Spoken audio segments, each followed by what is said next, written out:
오늘 주신 말씀으로 준비합시다 라고 하는 제목으로 말씀 나누도록 하겠습니다. 복음의 사람 사도 바울에게 있어서 디모데는 굉장히 특별한 사람이었습니다. 디모데는 사도 바울이 1차 선교 여행을 갔을 때 갈라디아 지방의 루스드라라고 하는 곳에서 만난 청년이었습니다. 디모데의 아버지는 헬라인이었고요, 어머니는 유대인이었습니다. 그래서 어머니와 할머니한테서 성경 교육을 받았고요, 또 인품도 훌륭해서 주변인들에게 아주 칭찬받는 그런 청년이었습니다. 사도 바울이 2차 여행에서 다시 한번 루스드라를 방문했을 때 디모데는 신실한 청년이 되어 있었고요, 2차 때부터 바울과 이제 동행하게 됩니다. 그 후에 디모데는 사도 바울에게 매우 특별한 사람이 되었습니다. 얼마만큼 특별했는가? 디모데전서 1장 2절 상반절, 그리고 디모데후서 1장 2절 상반절 연달아서 같이 한번 읽겠습니다. 시작. 믿음 안에서 참 아들 된 디모데에게 편지하노니, 그리고 사랑하는 아들 디모데에게 편지하노니. 아멘. 믿음 안에서 아들 된 디모데다, 이렇게 이야기합니다. 그리고 사랑하는 아들 디모데, 이렇게 부르고 있습니다. 여러분, 사도 바울은 결혼을 했을까요? 안 했을까요? 결혼 안 했습니다. 싱글로 그렇게 죽었는데, 그럼에도 불구하고 본인이 오해받을 수도 있음에도 불구하고 디모데가 아들이다, 이렇게 부르고 있는 모습을 보면 디모데를 향한 그 애정이 철철 흘러넘친다는 것을 볼 수 있습니다. 바울은 자신이 개척한 교회에 문제가 생길 때마다 이 디모데를 보냈습니다. 그때마다 젊은 디모데는 달려가서 책임감 있게 사명을 잘 감당했습니다. 디모데는 바울이 3차 여행을 끝내고 예루살렘을 이제 마지막으로 방문할 때, 그때도 함께 방문을 했고요, 그리고 예루살렘에서 갇힌 몸이 되어 로마로 이제 사도 바울이 가게 될 때, 그때 잠시 헤어졌다가 로마에서 다시 한번 사도 바울을 만나게 됩니다. 바울이 투옥된 상태에서 이제 빌립보 교회에 편지를 쓰게 되는데요, 그 편지를 누구에게 들려보냈을까요, 여러분? 네, 디모데 편으로 디모데가 계속 나오잖아요. 오늘 디모데 편으로 들려보냈습니다. 빌립보서 2장 19절에서 22절 말씀 함께 읽겠습니다. 시작. 내가 디모데를 속히 너희에게 보내기를 주 안에서 바람은 너희의 사정을 알므로 안위를 받으려 함이니, 이는 뜻을 같이하여 너희 사정을 진실히 생각할 자가 이밖에 내게 없음이라. 그들이 다 자기 일을 구하고 그리스도 예수의 일을 구하지 아니하되 디모데의 연단을 너희가 안 하니 자식이 아버지에게 함같이 나와 함께 복음을 위하여 수고하였느니라. 아멘. 당시 바울의 주변에는요, 열심히 같이 신앙생활 하다가 복음을 배반하고 세상으로 떠난 사람들이 여럿이 있었습니다. 그런데 그런 상황 속에서도 디모데는 사도 바울의 곁을 떠나지 아니하고 복음을 위해서 계속 섬기는 모습을, 신실함을 보여주었던 것이죠. 그래서 이렇게 이야기하고 있는 것입니다. 디모데 외에는 뜻을 같이하여 너희 사정을 진실히 생각할 자가 내게 없다. 또 자식이 아버지에게 함같이 나와 함께 복음을 위하여 수고하였다. 그렇게 디모데에 대해서 이야기를 합니다. 이 정도로 사도 바울은 디모데를 깊이 신뢰하고 의지했던 것입니다. 그래서 이 사도 바울은요, 사도 바울이 썼었던 13개의 서신서 중에 자그마치 6개의 디모데를 공동 저자로 기록을 합니다. 디모데 전서 후서를 빼면 11개가 되잖아요. 그 중에 6개의 디모데를 공동 저자로 올렸던 것이죠. 이렇게 디모데는 사도 바울의 애제자였고 깊이 사랑하는 동역자였던 것입니다. 이 젊은 목회자 청년 디모데에게 사도 바울이 쓴 2통의 목회 지도 편지가 바로 디모데 전서 후서입니다. 특별히 오늘 본문이 들어있는 디모데 후서는요, 바울의 여러 서신서 중에서 가장 나중에 쓴 서신서입니다. 정말 고생스러웠던 두 번째의 투옥 생활 가운데 썼었던 편지이고, 그의 인생의 마지막으로 쓴 그러한 서신서입니다. 첫 번째 갇혔을 때는 그래도 견딜만 했거든요. 가택 연금 상태였기 때문에 그냥 집에서 나가지만 못하고 못할 뿐이지 사람도 맞이하고 복음도 전할 수 있었고, 그게 사도행전 28장에 나오는 기록이 아니겠습니까? 그런데 이 두 번째 투옥은 만만치가 않았어요. 이 두 번째 투옥은 네로 황제 때 사형을 기다리는 그런 투옥이었습니다. 굉장히 극악한 환경이었습니다. 그래서 디모데후서 4장 6절에는 이렇게 이야기합니다. 나는 이미 부어드리는 제물과 같이 제물로 드려졌고 세상을 떠날 때가 되었다. 자신의 생의 끝을 직감하고 있는 사도 바울의 이야기입니다. 그리고 또 디모데후서 4장 9절에는 너는 어서 속히 내게로 오라. 그렇게 디모데에게 글을 보내고 있는 것을 봅니다. 속히 내게로 와라. 빨리 와라. 내가 지금 괴롭다. 두툼한 옷도 갖고 오고 내가 보던 성경책도 가지고 와라. 그렇게 디모데에게 편지를 쓴 것이죠. 여러분, 이렇게 인생의 말년에 참으로 어려웠던 이 순간에 사랑하는 아들 같은 제자에게 보내는 당부글이라면 여러분 어떤 글이 거기에 적혀 있을까요? 한번 생각해 보시겠습니까? 사람이요, 생을 마감해야 되는 그런 때가 오면 뭐만 남냐면 가슴에 진실만 남습니다. 가슴에 꼭 해줘야만 되는 그런 말만 남게 되는 것이죠. 대구 지하철 참사 때 문자로 보냈던 그 글들을 보거나 또 9.11 테러 때 여러 가지 가족에게 전했었던 메시지들을 보면 사랑한다, 그 말만 남겨져 있어요. 그게 가슴속 깊이 다 생략해도 남는 진실이기 때문에 그렇습니다. 지금 사도 바울이 마지막에 사랑하는 제자 디모데에게 무엇을 말했을까요, 여러분? 바로 복음을 강조하고 있습니다. 복음, 예수 그리스도를 믿는 복음. 그야말로 복음 빼면 시체였던 사람이 사도 바울이었던 것이죠. 그리고 사도 바울은 또 무엇을 그에게 당부하는가? 복음을 담을 좋은 그릇이 되라. 그렇게 당부하고 있습니다. 디모데야, 좋은 그릇이 되라. 그렇게 이야기하고 있는 것입니다. 여러분, 좋은 그릇이 된다는 것은 무슨 의미일까요? 깊은 의미가 있습니다. 특별히 이 말씀을 오늘 내년도에 여러 가지 우리가 사역들을 준비하면서 또 부서를 또 부서장, 부서차장님들 세우면서 또 순장님들 또 서리 집사님들을 또 새로 세우기를 준비하는 그런 모든 과정 가운데 이 말씀을 함께 여러분들과 나누고자 합니다. 하나님의 말씀으로 여기고 우리 한 사람 한 사람이 깊이 마음으로 받으시기를 간절히 바랍니다. 오늘 본문 디모데후서 2장 20절을 함께 읽겠습니다. 시작. 큰 집에는 금그릇과 은그릇뿐 아니라 나무그릇과 질그릇도 있어 귀하게 쓰는 것도 있고 천하게 쓰는 것도 있나니. 아멘. 다양한 그릇의 재질들이 이야기되고 있습니다. 금도 있고 은도 있고 또 나무도 있고 또 흙으로 만든 질그릇도 있죠. 요즘은 뭐 그뿐만 아니라 유리로 된 그릇도 있고 또 플라스틱으로 된 그릇이 있죠. 참으로 다양한 그릇의 종류들이, 그릇의 재질들이 있습니다. 그리고 또 그릇 모양도 다양하지 않습니까, 여러분? 저도 요즘 살림을 좀 해서 그릇이 다양하게 필요하구나 그걸 좀 압니다. 이렇게 생긴 그릇도 필요하고 저렇게 생긴 그릇도 필요하고 조금 작은 그릇도 필요하고 간장 종지도 필요하고 뭐 이제 그런 다양한 크기의 그런 그릇이 필요하다는 것을 압니다. 그만큼 다양한 그런 그릇이 있죠. 그리고 또 가만히 생각해 보니까 이 그릇에는 브랜드도 있더라고요. 브랜드. 혹시 여러분 그릇에 브랜드 있는 거 혹시 아십니까? 전에 제가 중동에서 한인교회를 다닐 때 젊은 시절이죠. 그때 이제 그 교회에서 처음으로 저희 집에서 이제 구역예배, 우리 집에 다 모여서 집사님들, 권사님들 모여서 구역예배 드린 적이 있었습니다. 저는 이제 참석을 못하고 이제 여자분들만 모인 구역예배였는데 한 8분 정도, 9분 정도 모였었나 봐요. 근데 그 자리에서 이제 저희 집에서 이제 예배를 드리고 이제 끝나고 차와 다과를 내왔거든요. 이렇게 차와 다과를 이렇게 내왔는데 거기 모이신 분들이 차를 이렇게 딱 들고 동시에 나머지 손으로 그 컵 받침의 뒤를 딱 까가지고 이렇게 보더래요.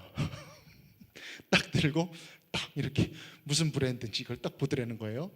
근데 그게 오늘 한두 명만 그렇게 했으면 모르겠는데 동시에 8분이 동시에 탁 이렇게 보더래요. 그 장면을 저희 집사람이 딱 보고 깜짝 놀랐답니다. 네. 이건 뭐지? 뭐 그릇에 뭐가 묻었나? 보니까 나중에 알고 보니까 그릇 상품을, 그래서 브랜드가 뭔지 보는 것이죠. 여러분 빙긋이 웃는 거 보니까 다 경험들이 있으신 것 같아요. 특히 이 부분 여기 계신 분들 그런 것 같습니다. 그때 그 그릇이 다행히도 명품이었어요. 저희 집 사람은 그릇에 뭐 명품이 있는지도 모르고 그냥 신혼 혼수 준비로 이쁘게 생겼으니까 그냥 산 거였는데 그게 감사하게도 그때 명품이었다고 합니다. 그러면서 이거 그때 명품 안 줬으면 큰일 날 뻔했다고 뭐지 그렇게 얘기하면서 그릇의 명품의 세계 거기를 알게 되는 그런 사건이 있었습니다. 그릇의 세계는 다양하고도 참 여러 가지 종류가 많은 것 같습니다. 그런데 이렇게 많은 그릇이 있지만 오늘 우리가 읽은 본문에는 이 많은 종류와 크기와 재질과 이런 그릇을 딱 두 가지 종류로 나누고 있습니다. 첫 번째는 귀하게 쓰는 것, 그리고 두 번째는 천하게 쓰는 것, 이렇게 두 가지로 나누고 있습니다. 이 귀하게라고 하는 말은 헬라어로 티멘이라고 하는 단어를 썼습니다.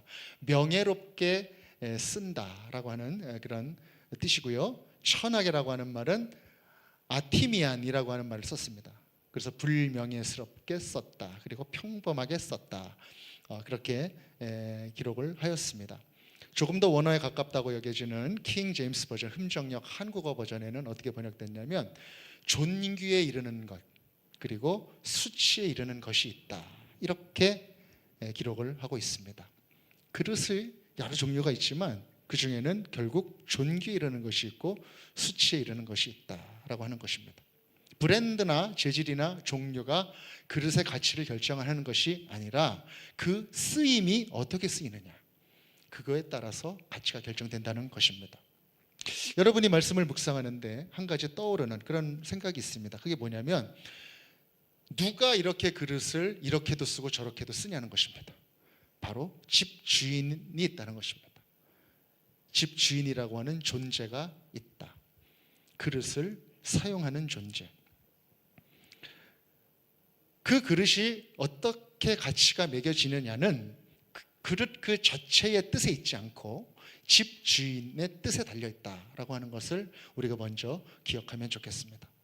그렇다면 이 주인이 귀하게 사용하는 그릇이 되려면 어떤 조건이 필요한가? 디모데후서 2장 21절 같이 읽겠습니다. 시작.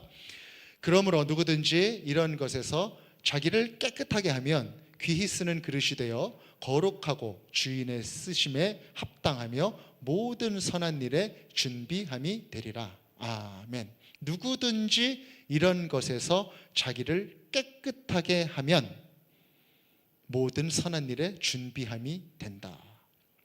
그릇에 있어서 가장 큰 가치를 얻을 수 있는 방법은 깨끗함입니다.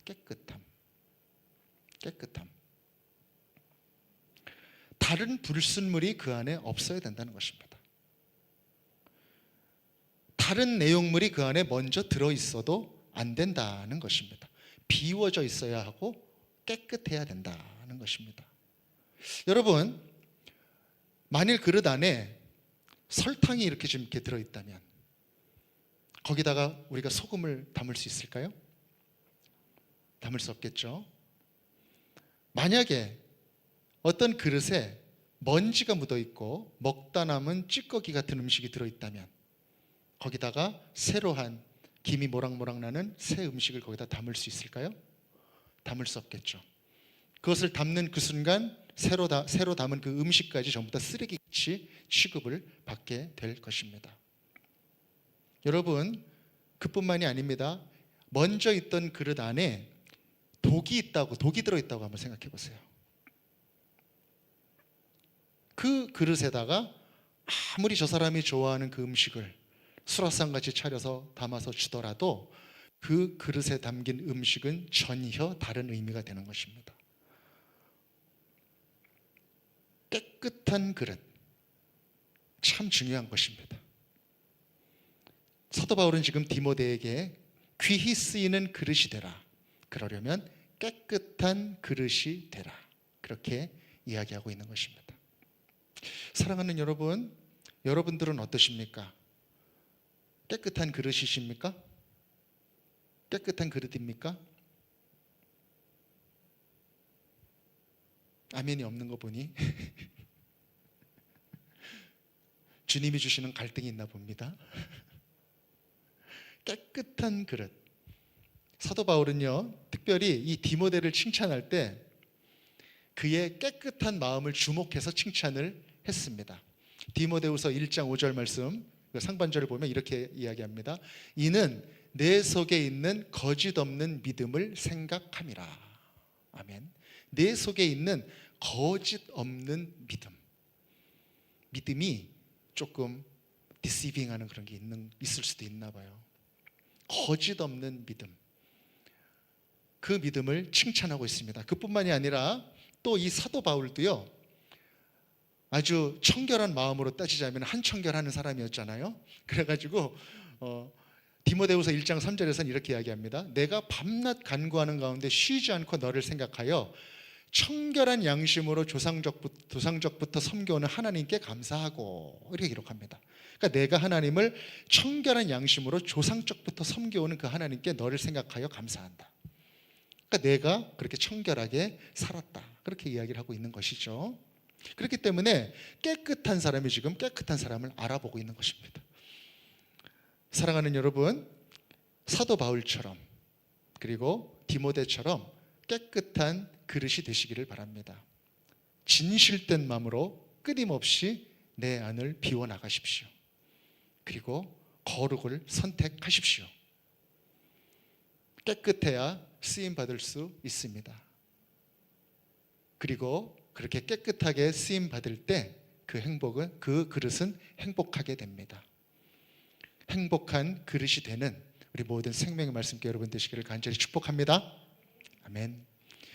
깨끗한 그릇으로 준비가 되었어요. 그렇다면 그 안에 이제 무엇을 담아야 할까? 디모데후서 1장 10절에서 11절 말씀 같이 읽겠습니다. 시작. 이제는 우리 구주 그리스도 예수의 나타나심으로 말미암아 나타났으니 그는 사망을 패하시고 복음으로써 생명과 썩지 아니할 것을 드러내신지라. 내가 이 복음을 위하여 선포자와 사도와 교사로 세우심을 받았노라. 아멘. 사도 바울은 말합니다. 자기 인생에 담겼던 유일한 그것, 바로 죽음을 이기시고 승리하신 예수 그리스도, 그것을 담으라는 것입니다. 그 그릇 안에 생명과 썩지 아니할 것, 사도 바울이라고 하는 그 그릇 안에 담겼던 것은 바로 생명이고 썩지 아니할 바로 예수 그리스도의 복음이 거기에 담겼다는 것입니다. 다른 것을 다 비우고 내버린 다음에 그 안에 자리 잡았던 것은 바로 예수 그리스도의 복음이었다. 그것을 지금 사도 바울은 이야기하고 있는 것이죠. 여러분, 사도 바울이 처음으로 다마스커스 가는 그 길에서 예수님의 부르심을 받았을 때 아나니아라고 하는 그 사람을 통하여 주셨던 사도 바울에 대한 메시지가 있습니다. 사도행전 9장 15절 제가 읽겠습니다. 주께서 이르시되 가라. 이 사람은 내 이름을 이방인과 임금들과 이스라엘 자손들에게 전하기 위하여 택한 나의 그릇이라. 아멘. 예수님께서 사도 바울을 부르실 때 그릇으로 부르셨다라고 하는 것입니다. 무엇을 담을 그릇입니까? 예수님의 이름을 담을 그릇.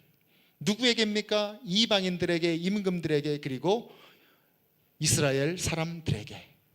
그렇게 복음을 전할 그릇으로 예수 그리스도께서는 사도 바울을 불러주셨고 최선을 다해 그렇게 인생을 살아왔던 것입니다. 사도 바울은 그렇게 말년을 맞고 있습니다. 그리고 그 마음으로 지금 디모데에게 얘기해주고 있는 것입니다. 너도 복음을 담은 그릇이 되어라.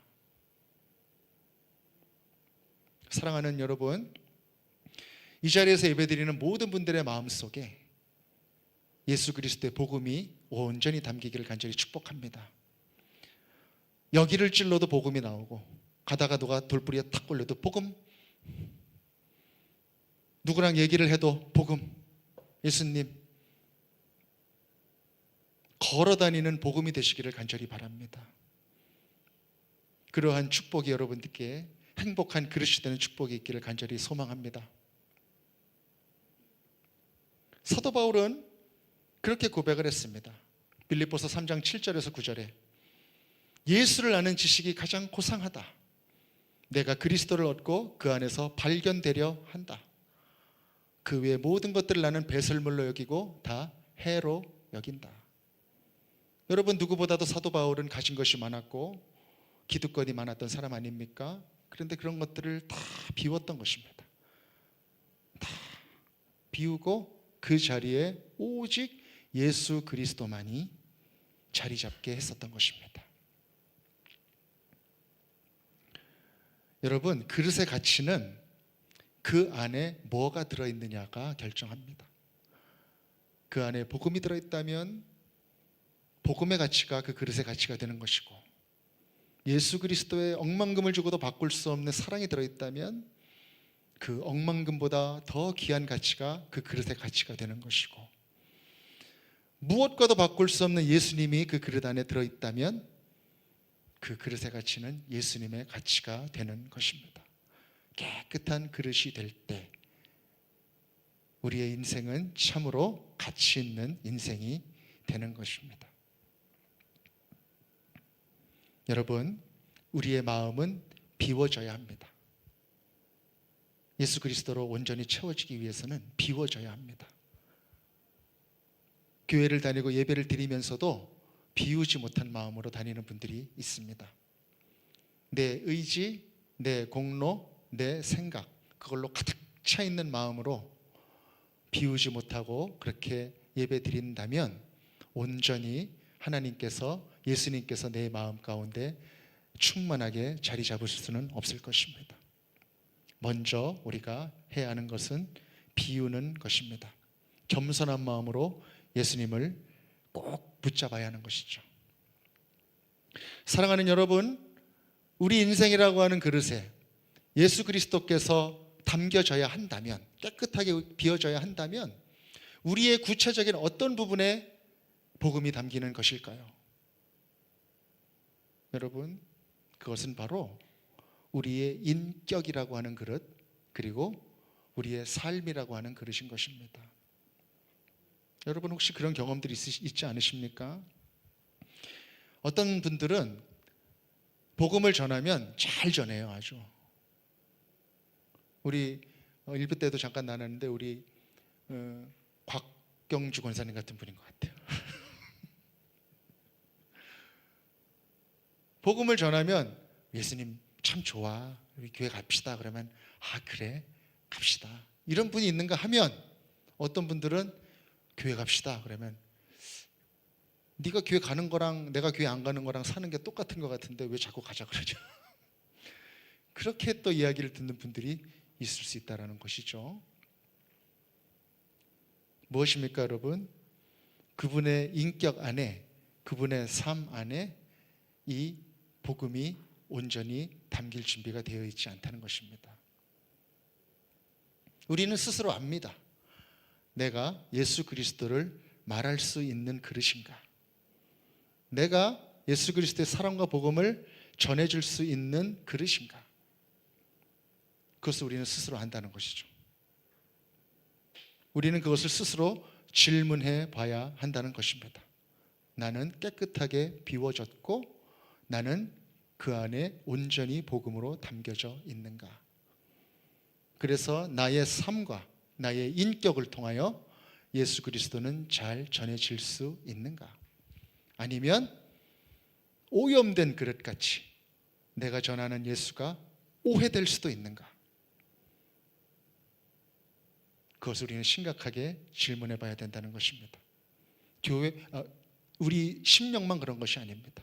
교회도 그렇습니다. 교회.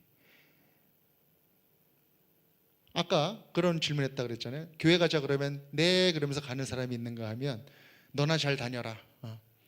그렇게 얘기를 듣는다 그러면은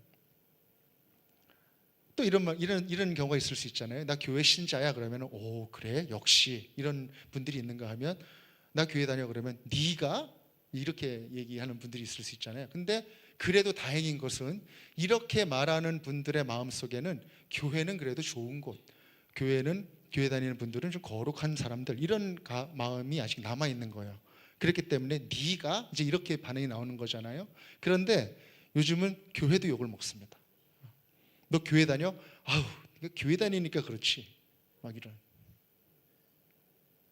특히 여러분 얼마 전에 코로나 때 교회가 여러 가지 사회적으로 좀 어려운 그런 일들이 좀 있어서 교회 다닌다 그러면 실제로 청년들이 직장에서 이렇게 어려움도 겪는 그런 경우들도 있었다고 해요, 한국에서. 요즘 교회는 너무나 고집스러운 모습도 있고 너무나 정치만 보이는 것 같기도 하고, 교회가 온전히 예수 그리스도를 담고 있는가, 그렇게 잘 전하고 있는가, 우리는 그것을 생각해 봐야 한다는 것입니다. 교회라는 그릇에 복음이 잘 담겨서 아낌없이 남김없이 전해져야 될 터인데, 오히려 교회의 모습이 예수 그리스도의 복음을 가리고 있다면 먼저 비워내야 될 것입니다. 내려놔야 될 것입니다. 겸손해져야 될 것입니다. 언제부턴가 제 사랑하는 친구 하나는 저에게 그런 얘기를 해요. 영빈아, 나는 언제부턴가 그 사람이 하는 얘기를 듣지 않아. 나는 그 사람이 어떻게 사는지를 봐. 그렇게 얘기를 하더라고요. 가슴이 뜨끔했습니다. 여러분, 우리 인격이라는 그릇에 복음이 담겼을 때 그 그릇이 깨끗하지 않다면 복음은 거부될 수도 있습니다. 우리 삶이 정결하지 않다면 복음은 순수하게 전해지지 못할 것입니다. 오해될 것입니다. 어떤 인본주의적인 주장이나 조직이 교회인 것처럼, 재정이 교회인 것처럼, 어떤 매뉴얼이 교회인 것처럼 그렇게 오해될 수도 있을 것입니다. 온전히 비워져서 깨끗한 그릇에 예수 그리스도의 마음이 온전히 잘 담겨 있을 때 교회는 아낌없이 남김없이 메마른 삶을 살고 있는 세상길 홀로 걸어가는 사람들에게 생명수가 되어 전해지게 될 것입니다. 저는 우리 생명의 말씀교회 모든 성도님들이, 그리고 함께 예배하는 모든 분들의 삶이, 그리고 여러분들이 섬기시는 교회가 이렇게 온전히 예수 그리스도를 담아 전할 수 있는 아름다운 깨끗한 그릇이 되기를 간절히 축복합니다. 그렇다면 이 그릇은 어떻게 준비가 될 수가 있을까? 바로 본문 직전에 나오는 그 말씀, 디모데후서 2장 15절에서 16절 말씀 같이 읽겠습니다. 시작. 너는 진리의 말씀을 옳게 분별하며 부끄러울 것이 없는 일꾼으로 인정된 자로 자신을 하나님 앞에 드리기를 힘쓰라. 망령되고 헛된 말을 버리라. 그들은 경건하지 아니하며 점점 나아가나니. 아멘. 무엇입니까? 말씀을 이야기하고 있습니다. 말씀 안에 먼저 거하라. 그리고 진리의 말씀을 옳게 분별하라. 그래서 말씀 충만한 일꾼으로 드려지는 자가 되기를 힘쓰라. 말씀의 사람이 되라는 것입니다. 아까도 말씀드렸듯이 내년에 우리는 말씀에 더욱더 가깝게 가고자 애쓰는 한 해가 될 것입니다. 여러분 마음으로 준비해 주시기 바라고, 말씀의 능력을 체험하는 한 해가 되기를 축복합니다. 또 그리고 또 무엇이라고 이야기합니까? 사도 바울은 망령되고 헛된 말을 버려라. 그들은 경건하지 아니하며 점점 나아간다. 우리 일상생활에서의 말에 대해서 이야기를 하고 있죠. 망령되고 헛된 말을 버려라. 말은 마음을 드러내는 것이고 마음은 결국 우리의 인격을 빚어나가는 것입니다. 말이 흐트러지면 삶도 흐트러지고 삶이 흐트러지면 복음의 빛이 흐려지는 것입니다. 말씀으로 우리의 안을 채우고 우리가 헛된 말을 하지 않고 마음을 정돈해 나가면서 복음의 말을 해 나가는 사람, 복음을 실천하는 그 사람, 바로 그 사람이 깨끗한 그릇인 것입니다. 그리고 또 한 가지 사도 바울은 디모데에게 진지하게 말합니다. 복음과 함께 고난을 받으라. 고난을 피하지 말고 복음을 받으라는 것이죠. 디모데후서 1장 8절 함께 읽겠습니다. 시작. 그러므로 너는 내가 우리 주를 증언함과 또는 주를 위하여 갇힌 자 된 나를 부끄러워하지 말고 오직 하나님의 능력을 따라 복음과 함께 고난을 받으라. 아멘.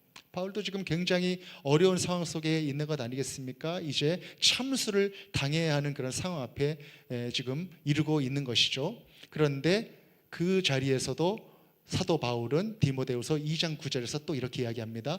복음으로 말미암아 내가 죄인과 같이 매이는 데까지 고난을 받았으나 하나님의 말씀은 매이지 아니하니라. 아멘.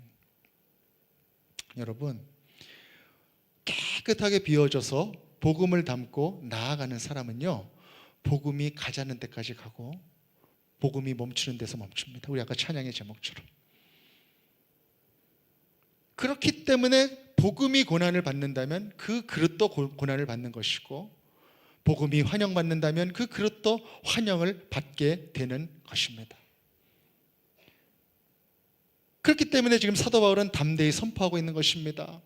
그릇은 복음을 담고 가는 것 같지만 결국은 복음이 나를 데리고 가는 것이다.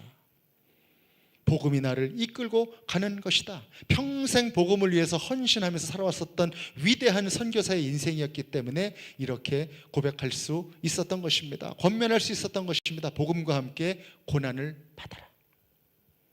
복음이 고난을 받는 자리라면 피하지 말아라. 그렇게 이야기하는 것입니다. 여러분, 우리도 그런 인생이 되기를 바랍니다. 복음을 가슴에 깊이 심어서 복음이 가자고 하는 데까지 따라가고, 복음이 고생하면 우리도 고생하고, 복음이 욕먹으면 우리도 욕먹고, 복음이 환영받으면 우리도 환영받는 복음을 담고 살아가는 인생, 그 인생이 생명의 말씀께 모든 성도님들이 되시길 간절히 축복합니다. 아멘. 그리고 사도 바울이 이제 마지막으로 이렇게 당부합니다. 디모데후서 4장 2절 우리 함께 읽겠습니다. 시작. 너는 말씀을 전파하라. 때를 얻든지 못 얻든지 항상 힘쓰라. 범사에 오래 참음과 가르침으로 경책하며 경계하며 권하라. 아멘. 때를 얻든지 못 얻든지 말씀을 전파하라. 준비하십시오, 여러분. 여러분, 어느 자리에서 어느 순간에 말씀을 이야기해야 될지 모릅니다. 여러분, 친구들과의 모임 가운데 저도 그런 적이 있어요. 제 중학교 BR 친구들은요, 와, 임목사 왔네 그러면서 술잔을 기울여요. 그 자리에서. 직업도 다양해요.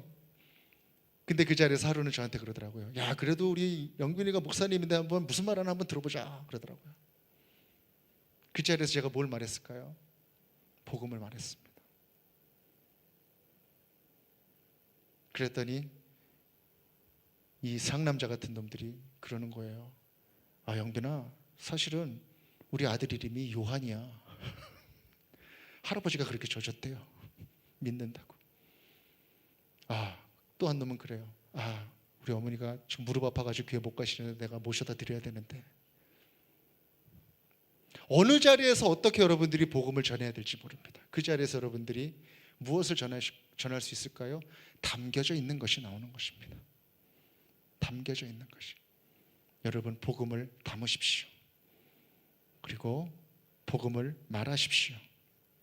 내 안에 복음이 분명한가? 예수 그리스도가 나에게 최고의 가치인가? 내가 교회에 나와서 이 금쪽 같은 시간에 예배드리고 있는 이유가 바로 그것인가? 그것이 분명한지를 먼저 점검하십시오. 그리고 그 복음을 담은 그릇으로 행복하게 살아가십시오. 특별히 2025년을 마무리하면서 이제 새롭게 2026년을 준비하며 기도하고 있는 이때에 우리 교회 많은 이제 새로운 일꾼들에게 하나님 오늘 이 말씀으로 그 마음 가운데 찾아가시기를 축복합니다. 깨끗한 그릇이 되십시오. 남김없이 아낌없이 복음을 담아 살아 걸어다니는 복음이 되십시오. 이렇게 기쁨으로 살아가는 생명의 말씀께 모든 성도님들 되시기를 우리 구주 예수 그리스도 이름으로 간절히 축복합니다. 아멘.